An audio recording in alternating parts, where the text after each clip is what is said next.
Hey guys, welcome to PM Pathshala guys. आज हम लेकर आए हैं विजन आईएएस की जनवरी मंथ की 2024 की मंथली मैगजीन, जिसमें आज हम एनवायरनमेंट सेक्शन पे डिस्कस करेंगे गाइस। इसके 3 टॉपिक्स लेंगे, फर्दर 3 टॉपिक्स नेक्स्ट वीडियो में आप देखेंगे।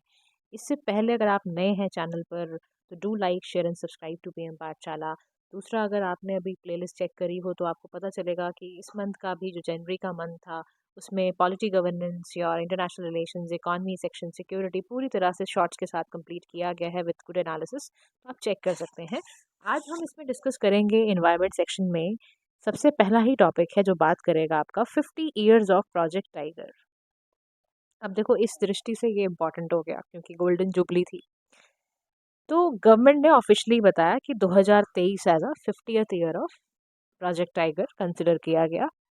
और प्रोजेक्ट टाइगर एक स्कीम ही थी, बेसिकली 1973 में आई और सेंट्रली स्पॉन्सर्ड स्कीम है, यानी कि स्टेट और सेंटर दोनों का इसमें शेयर होता है और ministry of forest, environment, climate change के अंडर ये आती है। इनिशियली ना हमने क्या किया, 9 टाइगर रिजर्व्स को लॉन्च करा है डिफरेंट स्टेट्स ऑफ इंडिया। तो याद रखना है 9 जो है अभी नए नए टाइगर रिजर्व्स आए हैं। सेंट्रल असिस्टेंस मिलती है, स्टेट की असिस्टेंस मिलती है, इनसे तो इनका कंजर्वेशन किया जाता है, डेजिग्नेट किया जाता है किसी एक एरिया को कि ये टाइगर रिजर्व एरिया है। अच्छा, इसका डेटा बैंक चेक करोगे तो 5th साइकिल है ऑल टाइगर इंडिया टाइगर की। एस्टिमेशन अगर देखोगे तो minimum number of tiger India में 3137 है, 13167 के अराउंड है।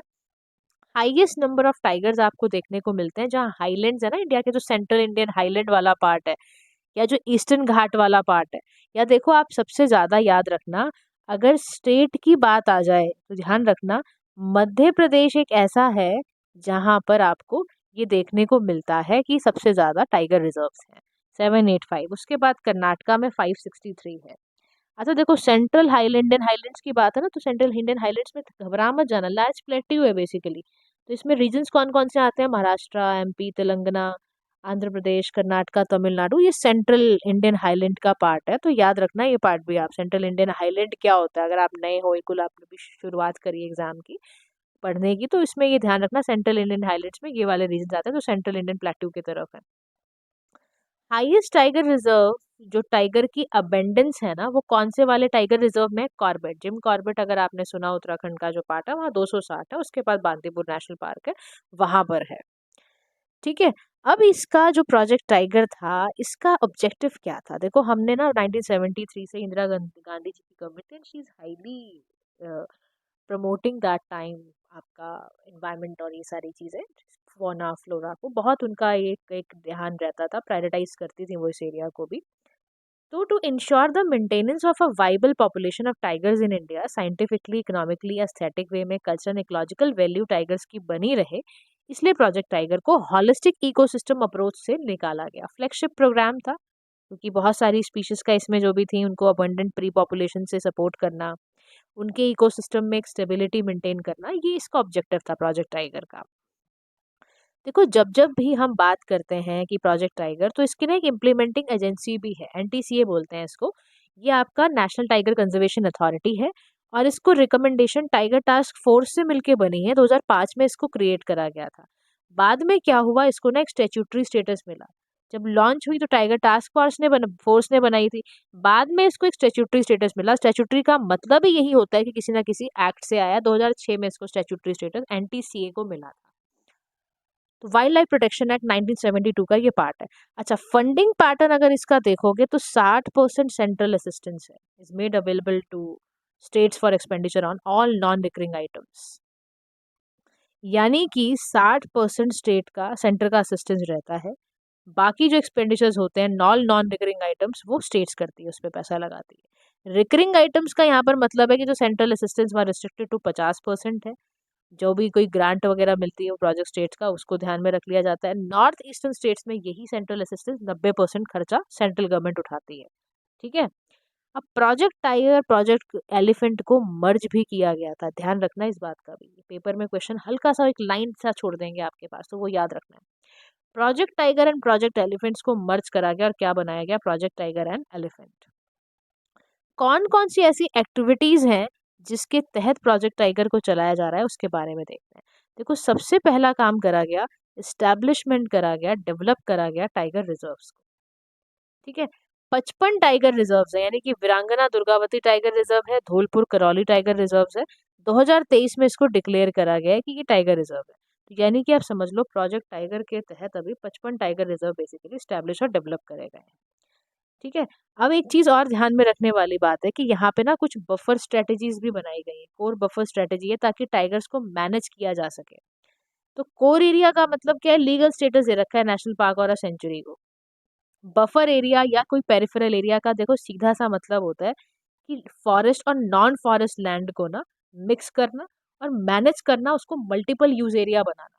बात समझ में आ रही है? बफर एरिया या पेरिफेरल एरिया क्या होता है, तो आपको पता होना चाहिए बफर एरिया पेरिफेरल एरिया का मतलब यहाँ के कंटेक्स्ट में क्या है कि फॉरेस्ट और नॉन फॉरेस्ट लैंड है, ठीक है, उसको मल्टीपल यूज के लिए लेकर आना। फिर टेक्नोलॉजिकल एडवांसमेंट के लिए हमने क्या करा था, हमने ना ई बर्ड प्रोजेक्ट निकाला था। इसमें क्या होता है, यूएवी का इस्तेमाल होता है, ड्रोन्स का इस्तेमाल होता है, अनमैन्ड एरियल व्हीकल्स का सर्वेलेंस और मॉनिटरिंग करने के लिए। एनटीसीए का काम है, वो क्या करता है, असेसमेंट निकालता है, पूरी एक रिपोर्ट निकालता है एक एप्लीकेशन का इस्तेमाल करते हुए, M stripes monitoring system for tigers intensive protection and ecological status. ठीक है। स्पेशल टाइगर टास्क फोर्स का मतलब क्या, डिप्लॉय की गई अलग अलग ना, इसका मतलब ये था कि एंटी पोचिंग ऑपरेशंस करने के लिए। तो कंजर्वेशन जो टाइगर्स का है इंडिया में वो दो फेजेस में होता है। पहला फेज 1970 से आया, दूसरा फेज 2005-6 से आया। तो ये सारे फेज है।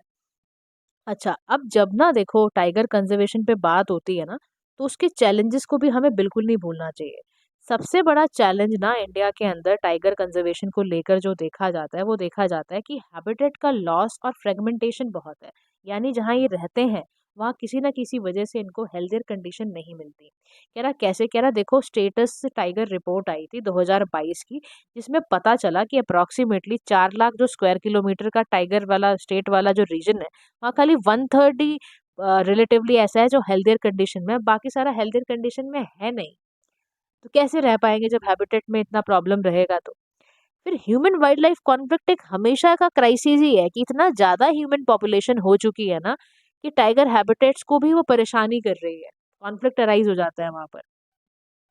फिर तीसरी समस्या क्या है, पोचिंग और इलीगल वाइल्ड लाइफ ट्रेड, इसको रोकना बड़ा मुश्किल है। जो पोचर्स होते हैं वो टारगेट के करते हैं टाइगर्स की स्किन पे, बोन्स पे, दूसरे बॉडी पार्ट्स पे। फिर क्लाइमेट चेंज से कैसे बचोगे आप? हिमालयन स्टेट, सुंदरबन, वेस्टर्न घाट सब में बहुत ज्यादा टेम्परेचर का शिफ्ट हो रहा है, जिसकी वजह से इनको हैबिटेट में प्रॉब्लम आ रही है। देख रहे हो आप, हैबिटेट से रिलेटेड वो कोई सारे रीजन बता रहा है। कह रहे देखो क्लाइमेट चेंज की वजह से वाइल्ड फायर्स बहुत लग रही है, और फायर सीजन में आप कैसे एक्सपीरियंस में क्या करवाओगे, कैसे बचाओगे? फिर मॉनिटरिंग करने में टाइगर रिजर्व का देखो मुकुंदरा है, रणथंभौर है, नागरहोले, सारे के सारे टाइगर रिजर्व्स हैं। ये ना बाउंड्रीज ऑफ स्टेट में जहाँ पे ना मॉनिटर करना, एनिमल मूव करता है एक जनरेशन टू अनदर मूव करता है, उसको मॉनिटर करना मुश्किल हो जाता है। फिर क्या होता है, कुछ इन्वेसिव प्लांट स्पीशीज जैसे लेंटना कैमरा, ये पेपर में क्वेश्चन पूछ लेगा लेंटना कमारा क्या है, तो याद रखना ये एक स्पीशी है जिसको टाइगर रिजर्व हमेशा थ्रेटन करती है वहां जाके, ये टाइगर रिजर्व में जाके। और व्हाइट टाइगर्स के लिए देखो यहाँ पे इन्फॉर्मेशन दे रखी है, not a separate sub species but are white due to क्योंकि इनके रिसेसिव जीन्स की वजह से ऐसे व्हाइट टाइगर होते हैं। ये भी ध्यान रखना, क्वेश्चन कहीं पे मार्क कर ले तो आपको पता होना चाहिए। तो कह रहा है कि देखो इतनी समस्याओं में कुछ तो हल होगा। तो कह रहे देखो हल यही है कि सबसे पहले ना आप हैबिटेट का प्रोटेक्शन और रिस्टोरेशन शुरू कर दो। यानी ऐसे एफर्ट लगाओ जिससे कि ना प्रोटेक्ट हो पाए, टाइगर का हैबिटेट एक्सपेंड हो पाए, तो आप मल्टीपल लेवल पर मेंटेन करो वाइल्ड लाइफ कॉरिडोर्स को। फिर कम्युनिटी का इन्वॉल्वमेंट बहुत ज़रूरी है, अवेयरनेस बहुत ज़रूरी है। यानी सस्टेनेबल लाइवलीहुड्स को प्रमोट करो। एंटी पोचिंग मेजर्स का ध्यान रखो कि ना देखो आप क्या करो, लॉ इन्फोर्समेंट एजेंसीज जितनी भी हैं, एंटी पोचिंग एफर्ट है उसको इन्हांस करो। बेटर ट्रेनिंग दो, इक्विपमेंट दो, टेक्नोलॉजी का इस्तेमाल करो, कोलैबोरेट करो आप लोकल कम्युनिटीज के साथ, ताकि आपका इलीगल एक्टिविटीज कम हो जाए, इंटेलिजेंस बढ़े आपका। अगर आपको लगता है कि भाई वाइल्ड लाइफ क्राइम नहीं रुक रहा है, तो एज अ डेटरेंट एक्ट करने के लिए आप बहुत जबरदस्त काम ये कर सकते हो कि सिवियर पेनल्टीज लगा दो आप, तो भी बचेगा आपका एंटी पोचिंग मेजर, ये भी हो जाएगा। फिर देखो क्लाइमेट चेंज का इशू कह रहे हो, तो उसको मिटिगेट करने के अलावा आपके पास कोई चारा नहीं है। आप रिसर्च करो कि इसका इम्पैक्ट कितना पड़ सकता है टाइगर के हैबिटेट और उसकी पॉपुलेशन पर। फिर आप कह रहे हो प्राइवेट प्लेयर्स का इन्वॉल्वमेंट बहुत ज़रूरी है, तो आप क्या करो, पीपीपी मॉडल पे क्या करोगे, प्राइवेट सेक्टर्स को इन्वॉल्व करो। और उनसे लो CSR के इनिशिएटिव्स के तहत, उनसे हेल्प लो कॉर्पोरेट सोशल रिस्पॉन्सिबिलिटी के तहत। ठीक है। अब अगर हम टाइगर को इंडिविजुअली देखें तो देखो, टाइगर एक तरह की स्पीशीज और आप जानते हो इंडिया का नेशनल एनिमल भी है। इंडेंजर्ड स्पीशीज है। अगर आप टाइगर का देखो स्टेटस, अगर प्रोटेक्शन का देखोगे, साइट्स की साइट पे अपेंडिक्स 1 में है, वाइल्ड लाइफ प्रोटेक्शन एक्ट में शेड्यूल 1 शेड्यूल 4 में हमने इसको डाला हुआ है। ज़्यादातर ये इंडिया की पॉपुलेशन में है, स्मॉलर ग्रुप इनका बांग्लादेश नेपाल हमारे नेबरिंग कंट्रीज में मिलता है। इंडिया के पास इसकी 75% पॉपुलेशन है। ज़्यादातर आपको देखने को मिलेगा माउंटेन्स में, बहुत बड़े बड़े ग्रासलैंड में रहता है, ड्राई डेसिडुअस फॉरेस्ट में रहता है, शोला फॉरेस्ट में रहता है, स्वैम्प्स में रहता है। और इनका टाइगर का देखो सबसे बड़ा बात क्या है कि ये ना हमारे इकोलॉजिकली ये फ्लैगशिप एंड अम्ब्रेला स्पीशी है। यानी हमारे को कंजर्वेशन के साथ भी इम्पोर्टेंट तो है ही इसकी कंजर्वेशन। दूसरा, कंजर्वेशन ऑफ टाइगर की वजह से दूसरों स्पीशीज की भी कंजर्वेशन हो जाती है। इसीलिए हम कह रहे हैं कि इसके बहुत सारे फायदे हैं। इको टूरिज्म रिलेटेड चीज़ों में तो फायदा करता ही है। सिंबल है पावर और स्ट्रेंथ का, आपको पता ही है। सॉलिडारिटी, टाइगर्स का एक्सीलेंट स्विमर्स होते हैं, ये ध्यान रखना। स्ट्रिप्स लगाई जाती हैं ह्यूमन फिंगरप्रिंट्स को देखने के लिए। Unique stripes are individually as unique as human fingerprints की तरह। सॉलिटरी एंड टेरिटोरियल एनिमल्स हैं। जो एडल्ट का male territory may compass territory of 2 और 7 फीमेल्स का ध्यान रखते हुए ऐसा देखा जाता है। तो टाइगर इस लिहाज से बहुत इंपॉर्टेंट हुआ अपने आप में। मैंने आपको बताया टाइगर की विशेषता, और इससे जुड़े कई हमने प्रोजेक्ट टाइगर का 50th गोल्डन एनिवर्सरी भी अभी मनाई। Now let's come to the next topic that talks about the sewage management in India के बारे में बात करेगा। देखो सबसे पहले कह रहा है कि ये आया ही क्यों न्यूज में। देखो, national mission for clean Ganga जो है अंडर मिनिस्ट्री ऑफ जल शक्ति, उसने एक नोटिफिकेशन इशू करा है। उसने क्या बोला है कि रिवर गंगा के ने चीज, जो Ganga rejuvenation project management authority order है, उसमें कुछ चीज़ों की चेंजेस करना ज़रूरी है। तो चेंज करते हुए बोला क्या क्या कह रहा है, चेंज करने में क्या चेंज करना है। जो नेशनल मिशन है क्लीन गंगा वाटर का, उसका जो एफ्लुएंट जो डिस्चार्ज होके ट्रीट हो रहा है वो ना कि प्रिस्क्राइब स्टैंडर्ड में ट्रीट हो। यानी कि जो पर्लियर प्रोविजंस थे कि जिनका पता ही नहीं चलता था कि रिवर में डिस्चार्ज अनट्रीट ट्रीटेड सीवेज को ना सेग्रीगेट करके नहीं कर रहे थे, अब हमें करना है और एक्सप्लोर करना है कि इसका डायरेक्ट रीयूज कैसे हो सकता है। बात समझ में आ रही है। फिर मूव ये भी है हमारा कि इसमें हम चेक करें कि मोर वाटर फ्लो रिवर में कैसे कब रहता है और इससे बायोडाइवर्सिटी को कैसे इम्प्रूव किया जा सकता है।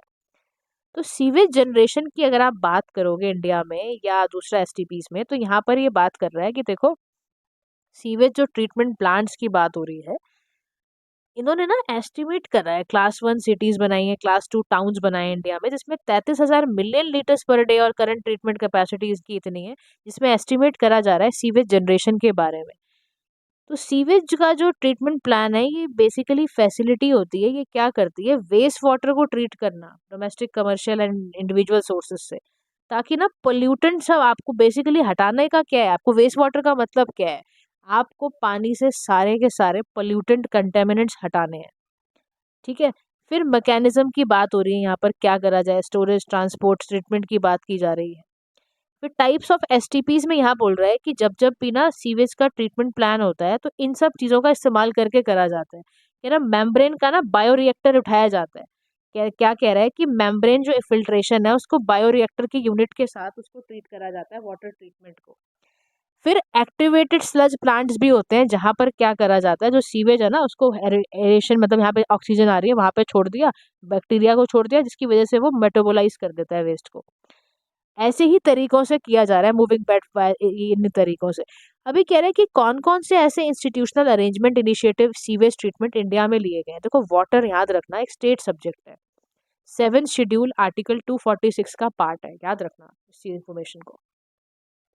रिस्पॉन्सिबिलिटी है किसी भी स्टेट और यूटी की कि वो क्लेनलीनेस और रिवर की डेवलपमेंट का ध्यान रखें। नेशनल अर्बन सैनिटेशन पॉलिसी है, जिसमें लोकल गवर्नमेंट्स को बोला जाता है कि जाके लोगों को अवेयरनेस तैयार करो, बिहेवियरल चेंज कराओ, टोटल सैनिटेशन का ख्याल रखा जाए और 100% सेफ वेस्ट डिस्पोजल की बात की जाए। फिर 74th कॉन्स्टिट्यूशनल अमेंडमेंट 1993 थी, इसने क्या करा, डिसेंट्रलाइज कर दिया water supply and sanitation services को। तो जो इसका प्रोविजन है ना, in the environment protection act 1986 या water prevention control pollution 1974, industrial unit या जो लोकल बॉडीज हैं, उनमें ज़रूरत है कि हम ना ये जितने भी सीवेज ट्रीटमेंट प्लांट्स हैं उसको इंस्टॉल करें। फिर हावर कोई स्पेसिफिक एक्ट नहीं है जो वेस्ट वाटर के मैनेजमेंट को बड़ा वो डेडिकेटली देखे। कुछ इनिशिएटिव्स भी ऐसे देखो, यहाँ पर अमृत मिशन हमने चलाया, नमामि गंगे प्रोग्राम हुआ, इसमें तहत हम करने की यही कोशिश कर रहे हैं। लेकिन कह रहे हैं कि सीवेज ट्रीटमेंट प्लांट को जब हम लगाते हैं ना किसी भी जगह पर, तो सबसे बड़ी दिक्कत पता है क्या आती है, कि जो अर्बन लोकल बॉडीज है उनकी कैपेसिटी नहीं होती। वो ट्रीटमेंट प्रोजेक्ट को बनाया, इम्प्लीमेंट करने के समय पे वो इतने एडमिनिस्ट्रेटिव जुरिडिक्शन निकाल देते हैं कि वो काम ही नहीं हो पाता। कह रहा कैग की ना ऑडिट रिपोर्ट थी 2016 की, तो झारखंड में पाया गया कि कोई सैंपल जो यूएलबी का सीवेज नेटवर्क से कनेक्ट ही नहीं हुआ, अनट्रीटेड रहा, ओपन ड्रेन्स में जा रहे हैं, डिस्चार्ज किया जा रहा है पानी को, बताओ। और लूप साइड बहुत ज्यादा है इम्प्लीमेंटेशन करने, कह रहा महाराष्ट्र, गुजरात, यूपी, एनसीटी, दिल्ली, कर्नाटका में चले जाओ आप, यहाँ पे 60% ही है total install treatment plant capacity, और सारे के सारे अर्बन लोकल बॉडीज है सारी की सारी यहाँ पर, उसके बावजूद भी ये हाल है। फिर स्पेसिफिक कोई ना फ्रेमवर्क नहीं है सेंट्रल लेवल पे, स्टेट लेवल पे, कि कैसे इकोलॉजिकली रिस्टोर करा जाए। बहुत डिफरेंसेस हैं डिस्चार्ज के स्टैंडर्ड्स में। सरफेस वाटर में 35 पैरामीटर रेगुलेट करने के लिए लगा दिए। फिर लो कंप्लायंस रेट है। कंप्लायंसेस भी जो आपका स्टेट पोल्यूशन कंट्रोल बोर्ड है, उसने जो कंसेंट पैरामीटर्स दिए हैं उसमें सिर्फ 23% ट्रीटमेंट कैपेसिटी के अकॉर्डिंग वो चल रहा है। इकोनॉमिक वाइबिलिटी नहीं है इतनी, यानी 3 से 8 साल लग गए, 3 to 8 years लग गए, लेकिन फिर भी प्राइवेट इन्वेस्टमेंट आ ही नहीं रही है। तो कहाँ से करोगे, पैसा ही नहीं होगा तो कहाँ से ट्रीटमेंट प्लांट बेहतर ढंग से चल पाएंगे। तो कह रहा है कि इसीलिए नेचर बेस्ड सोल्यूशन पे पहले तो बढ़ जाओ, या मल्टीपल मॉनिटरिंग पॉइंट्स आपका बनाना बहुत ज़रूरी है, कि कहाँ से सीवेज का सोर्स आया, इन्वायरमेंट पे कैसा गंदा कर रहा है, इसके एक्सपोजर से क्या होगा, और इससे आगे फर्दर कितना पोल्यूशन लोड बढ़ने वाला है। पहले तो ये मल्टीपल मॉनिटरिंग पॉइंट बनाना शुरू करो। फिर इरिगेशन के लिए जो IARI का जो इंस्टीट्यूट है करनाल में, इंडियन एग्रीकल्चर रिसर्च इंस्टीट्यूट, उसने सीवेज फार्मिंग पे रिसर्च करी और रिकमेंड करा है कि इरिगेशन मेथड जो होते हैं फॉर सीवेज ट्री प्लांटेशन, वो भी अडॉप्ट किया जा सकता है, कि सीवेज फार्मिंग करने शुरू कर दो आप।